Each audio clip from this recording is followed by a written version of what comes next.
السلام علیکم۔ میری چاروں بیویاں تھیں اور میں بہت ہی امیر ترین مرد تھا۔ میری عمر 40 سال ہو گئی تھی اور مجھے اولاد کی شدید خواہش تھی۔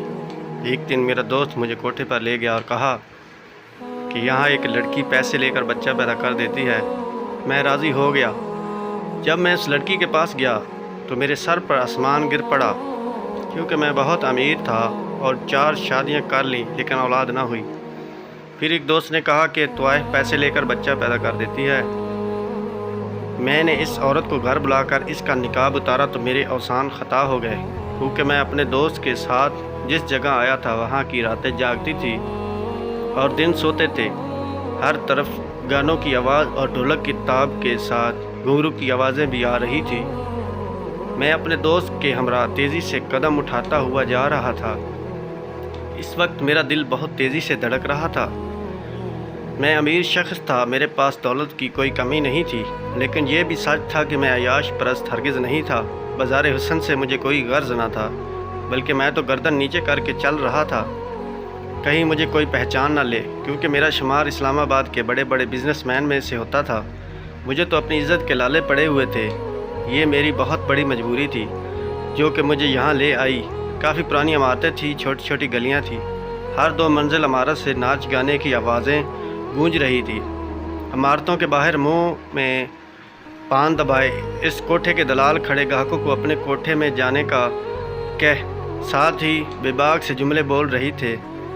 صاحب، ہمارے کوٹھے کو عزت بخش کے تو دیکھو، آپ کی طبیعت حشاش بشاش ہو جائے گی۔ یہ سب باتیں سن کر خفت اور شرم سے میرا چہرہ سرخ ہو گیا تھا۔ میں نے کبھی ایسی گفتگو نہیں سنی تھی۔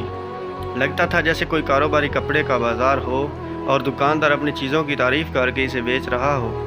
کیا عورت اتنی سستی ہے اور معمولی سی چیز تھی؟ بہرحال میں دل ہی دل میں دوست کی بات مان کر بہت پچھتاتا آ رہا تھا۔ مجھے یہاں آنا ہی نہیں چاہیے تھا، یہ بہت بڑی غلطی تھی۔ میرا جی چاہ رہا تھا کہ میں یہاں سے واپس چلا جاؤں کہ جب ایک کوٹھے کے پاس جا کر میرے دوست نعمان کے قدم رکے تھے۔ اس سے پہلے کہ میں انکار کرتا، نعمان نے میرا ہاتھ پکڑا اور اس عمارت کی سیڑھیاں چڑھنے لگا۔ سیڑھیاں سیمنٹ کی بنی ہوئی تھی، سیڑھیوں کی دیواروں پر پان کے داغ لگے ہوئے تھے، عجیب سی بدبو پھیلی ہوئی تھی۔ ہم لوگ اوپر گئے تو صحن میں سفید چاندی بچھی ہوئی تھی اور شراب اور گلاب کے پھولوں کو مل کر ایک عجیب سی بو کا احساس مجھے ہوا تھا۔ سامنے سفید چاندی پر سرخ رنگ کے تکیے پر ٹیک لگائے شائقین اس لڑکی کا رقص دیکھ رہے تھے۔ وہ لڑکی پاؤں میں گھنگرو پہنے گیت اور کانوں کے دھنوں پر رقص کر رہی تھی۔ سامنے ایک کونے پر ہارمونیم اور ڈھولک والے بیٹھے تھے جو الگ سے ہی ایک راگ بجا رہے تھے۔ سامنے تخت پر ایک ادھیڑ عمر خاتون میں منہ میں پان لیے اس لڑکی کے رقص کو دیکھتے ہوئے پاؤں پھیلا رہی تھی۔ مجھے وہاں کا ماحول دیکھ کر وحشت سی ہوئی۔ میں نے نعمان سے کہا کہ چلو یہاں سے، مجھے یہاں کوئی بات نہیں کرنی۔ تو وہ کہنے لگا، ارے یہ مرد بنو، کیوں اتنے گھبرا رہے ہو؟ یہ کہہ کر وہ مجھے اس تخت پر بیٹھی عورت کے سامنے دیکھ کر سر سے پاؤں تک نعمان سے آنکھوں کے اشارے سے پوچھنے لگی، یہ کون ہے؟ نعمان نے کہا، میرا دوست ہے، اسے حسنہ سے ملواؤ، اولاد چاہیے اسے۔ اس نے ادھر میرے آنے کی فوراً اصل وجہ بتا دی۔ اس عورت نے پہلے گلدان میں پان کی پیپ پھینکی، پھر مجھے دیکھنے لگی، کہنے لگی، بیٹھو میاں، یوں کھڑے کھڑے تو بات نہیں ہوگی نا تم سے؟ میں وہاں رکنا ہی نہیں چاہتا تھا، بس میری مجبوری اور بے بسی مجھے یہاں لے آئی تھی۔ میں تخت کے ایک کونے پہ جا کر بیٹھ گیا۔ وہ کہنے لگی، دیکھو صاحب، میں پیسوں میں کمی نہیں کرتی، پورے سال لڑکی میرے کام کی نہیں رہتی، تیرے بچے کو اپنے وجود میں پالے گی تو ظاہر ہے کما کر نہیں دے گی نا، اس لیے 10 لاکھ لوں گی، آدھی رقم پہلے دینی پڑے گی۔ میرا دل اب بھی اندر سے بے چین تھا۔ میں نے ایک نظر نعمان کو دیکھا تو وہ مجھے اطمینان دلانے لگا۔ میں نے کہا کہ میں لڑکی کو یہاں نہیں رکھوں گا۔ وہ کہنے لگی کہ 15 لاکھ۔ میں نے جیب سے اپنے چیک بک نکالی اور 15 لاکھ کا چیک اسے دے دیا۔ میرے لیے پیسوں کا کوئی مسئلہ نہیں تھا۔ اس عورت کی آنکھیں پھٹی کی پھٹی ہی رہ گئی جب میں نے اسے 15 لاکھ کا چیک دیا۔ پھر وہ مجھے دیکھ کر مسکرانے لگی، پھر اس نے ایک لڑکی کو پکارا، ارے او چنبیلی کہاں مر گئی؟ اس کی پکار پر وہ لڑکی اس کے پاس آ گئی۔ وہ سانولی سی لڑکی، چہرے کے نقوش میں کشش تھی۔ کہنے لگی، حسنا کا گاہک ہے، اسے کہو کہ تیاری پکڑ لے۔ اس سے پہلے کہ وہ چنبیلی نام لڑکی کی تعمیر کرتی، میں نے اس سے کہا، پہلے میں لڑکی دیکھنا چاہتا ہوں۔ لڑکی خوبصورت ہونی چاہیے، مجھے بچہ خوبصورت چاہیے۔ میری بات سن کر وہ عورت کہکا لگا کر ہنسنے لگی۔ ہاں جا کر دیکھ لو، ہوش نہ اڑ جائیں تو کہنا۔ چنبیلی صاحب کو حسنا کا دیدار کراؤ۔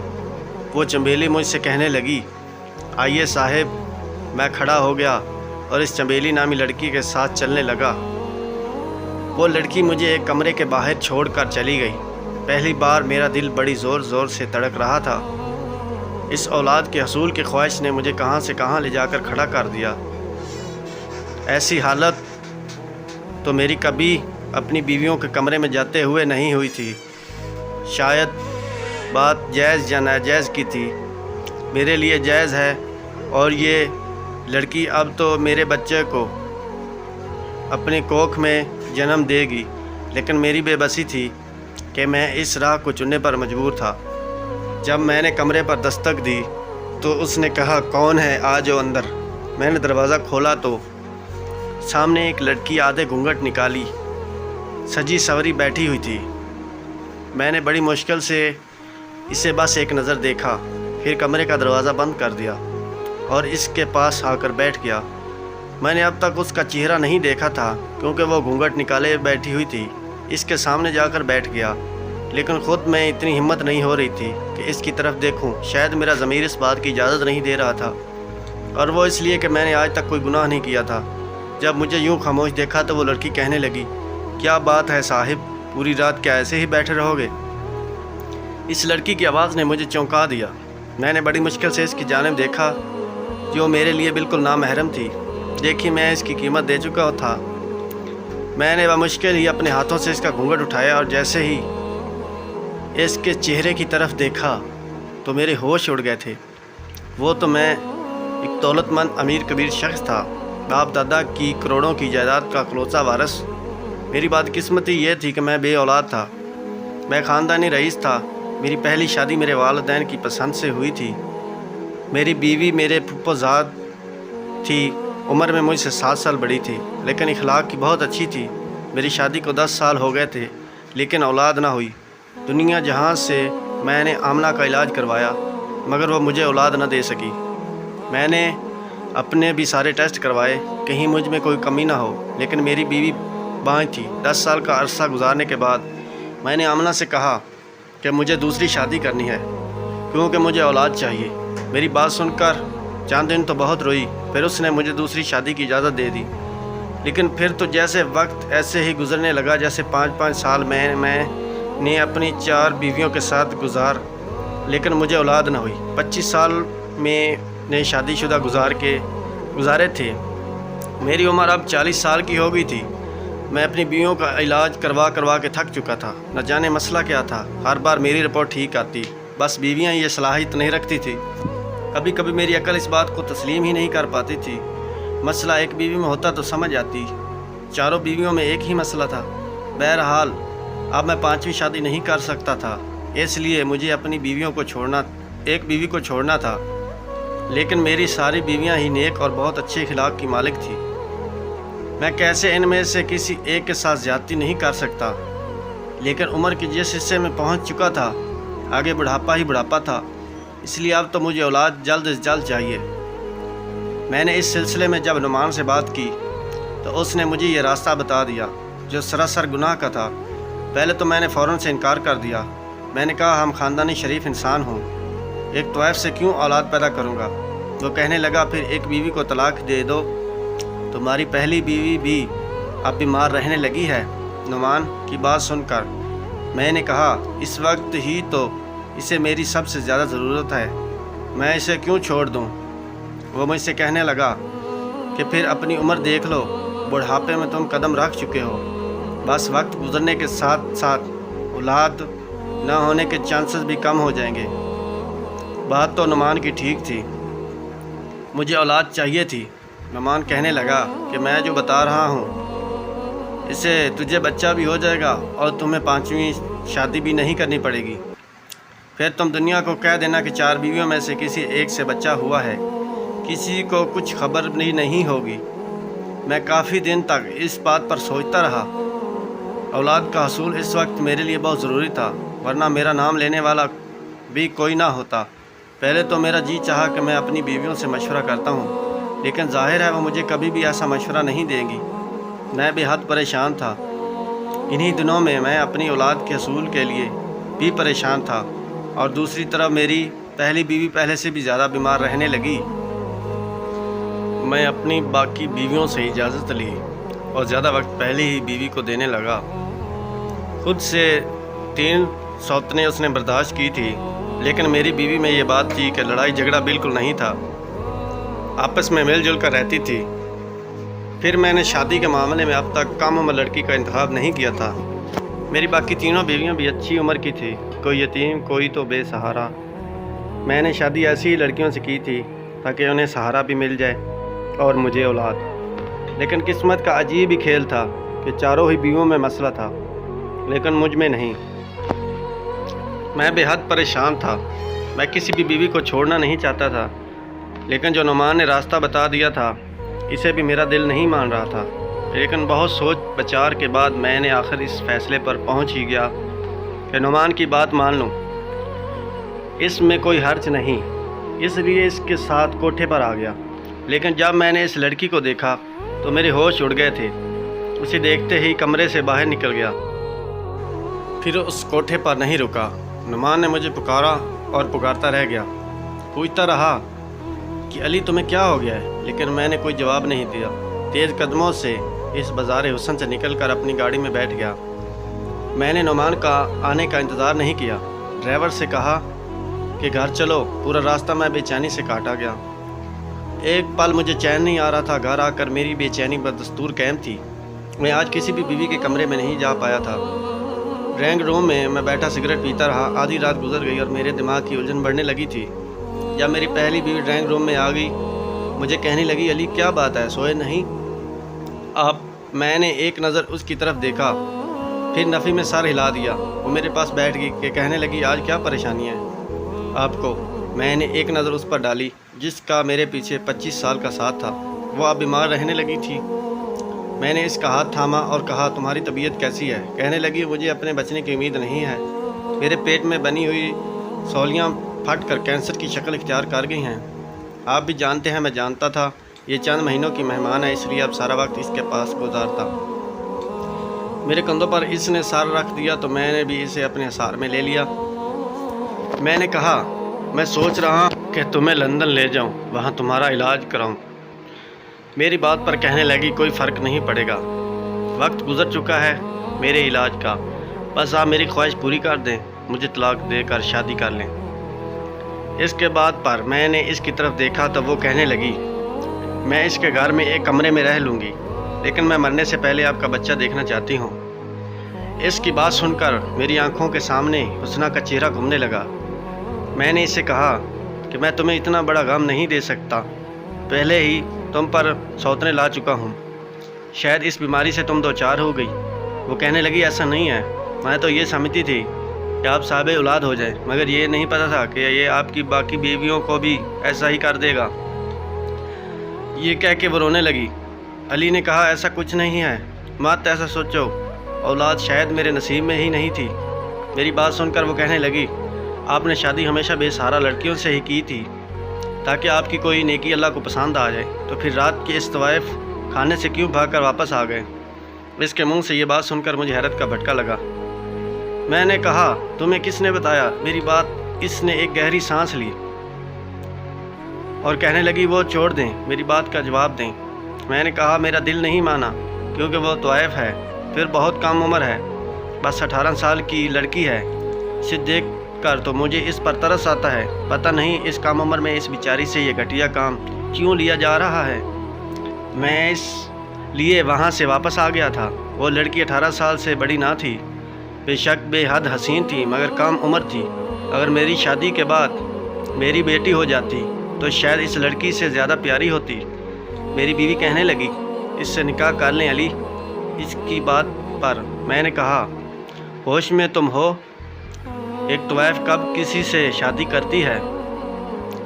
پھر اس کی مالکن مجھے یہ قدم کیوں اٹھانے دے گی؟ پھر وہ بہت چھوٹی ہے، اس کے پاس جاتے ہوئے مجھے شرم آتی ہے۔ میری بیوی کہنے لگی ہو سکتا ہے آپ اس کوٹھے سے آزاد کروانے میں کامیاب ہو جائیں تو اللہ آپ کو صاحب اولاد کر دے۔ اپنی بیوی کی بات سن کر میں چپ سا ہو گیا تھا۔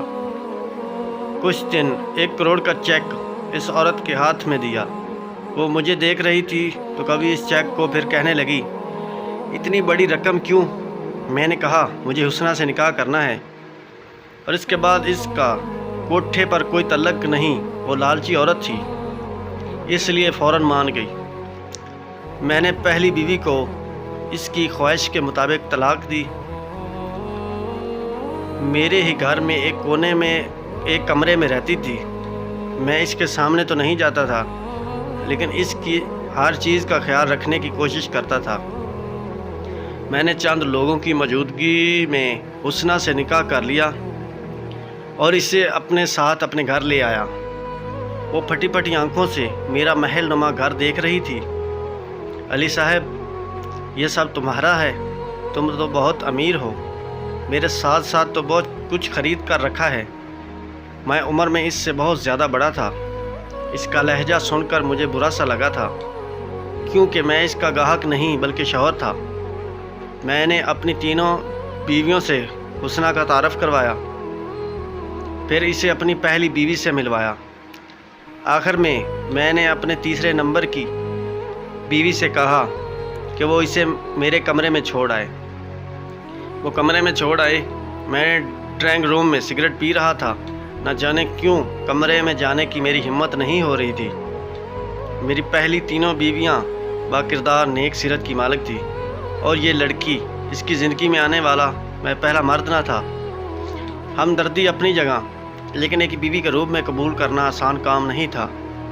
لیکن اولاد کی خاطر میں یہ کڑوا گھونٹ بھی پینے کو تیار تھا۔ میں نے سوچا شاید اللہ میری یہ نیکی پسند آ جائے۔ میں اپنی ہمتوں کو جمع کر کے کمرے میں گیا تھا۔ اس وقت تک حسنہ سو چکی تھی۔ وہ بہت ہی کم عمر تھی۔ بے شک میں نے 4 شادیاں کی تھی، لیکن اتنی چھوٹی اور کم عمر لڑکیاں ان میں سے کوئی بھی نہیں تھی۔ میں نے پھر اسے بھی سونے دیا اور خود بھی سو گیا۔ صبح جب میری آنکھ کھلی تو حسنہ مجھے بڑی حیرت سے دیکھ رہی تھی۔ میں نے رات سے کچھ نہیں کہا تھا، شاید اس لیے مجھے یوں حسرت سے دیکھ رہی تھی۔ میں نے اٹھ کر اسے کہا کہ وہ ناشتہ کر لے۔ رات بھی اس نے کچھ ٹھیک سے نہیں کھایا۔ یہ کہہ کے میں کمرے سے باہر نکل۔ کچھ دیر بعد حسنہ بھی باہر آ گئی۔ میری باقی بیویوں کے ساتھ ناشتہ کیا۔ میری عادت تھی کہ میں باری باری سب بیویوں کو اپنے ہاتھ سے ایک ایک نوالا ضرور کھلاتا تھا۔ چاروں بیویوں کے ساتھ میں نے آج تک انصاف والا معاملہ ہی رکھا تھا۔ چند دنوں میں نے حسنہ سے کسی قسم کا کوئی رشتہ قائم نہیں کیا۔ وہاں اسے اچھے سے بات چیت ضرور کی تھی۔ چند دن ہی گزرے تھے کہ مجھ سے کہنے لگی صاحب مجھے یہ بتائیے کہ آپ نے اتنے پیسے دے کر مجھے خریدا، کیا؟ میں اس کے منہ سے یہ سن کر حیران ہو گیا تھا۔ میں نے کہا تھا یہ بات کیوں کی تم نے؟ میں نے تمہیں خریدا نہیں بلکہ تم سے نکاح کیا ہے۔ مجھے اس کی یہ بات بری لگی تھی تو کہنے لگی میں جانتی ہوں نکاح سے پہلے 1 کروڑ کی رقم آپ نے ادا کی ہے۔ مجھے تو لگا تھا کہ آپ ایک رات بھی صبر نہیں کریں گے، مجھ سے اپنے پیسے وصول کرنے کی کوشش کریں گے، لیکن آپ تو میں اس کی بات سن کر حیران ہو گیا۔ اس کی بات پر مجھے شدید غصہ آنے لگا، اور وہ مزید ایسا ہی کچھ بولتی تو شاید میں اس کے منہ پر کوئی تھپڑ ہی زور سے مار دیتا، لیکن وہ چپ ہو گئی تھی۔ میں نے کہا تم میری بیوی ہو، کوئی بازارو نہیں، ایسی بات مجھ سے مت کرنا، اور نہ چاہتے ہوئے میرا لہجہ بلند ہو گیا۔ مجھے غصے میں دیکھ کر وہ کہنے لگی ہم سب ایسے ہی باتیں کرتے ہیں صاحب، میں نے تو ہوش سنبھالتے ہی مرد کے ایسے ہیرو کو دیکھے، نوچ کھانے والے، جنونی بربرید کا نشانہ بنانے والے، بھوکے کتے جیسے۔ مجھے حیرت ہوتی ہے کہ آپ آنکھیں بند کر لیں۔ کہنے لگے یہ دیکھیں تو آپ میرے ساتھ یہ سب کرتے ہیں۔ میں نے تو آج تک مرد کو ایسے دیکھا، لیکن تم جانے کیسے ہو، سب میں سے الگ ہی ہو۔ مجھے خرید کر بھی تم نے مجھے استعمال نہیں کیا۔ میں نے کہا کہ تم میری بیوی ہو اور اللہ نے بیوی کے ساتھ نرمی کا معاملہ کرنے کا حکم دیا ہے، اور تم تو ہو بھی کم عمر نازک سی۔ میں سمجھ نہیں پا رہا تھا کہ میں تمہارے پاس آؤں۔ بہرحال میں ایک رات میں حسنہ کی سنگت نے مجھے تڑپا کے رکھ دیا۔ اس کے باوجود پر لگے گھاؤ دیکھ کر میرا دل چھری سے کٹنے لگا تھا۔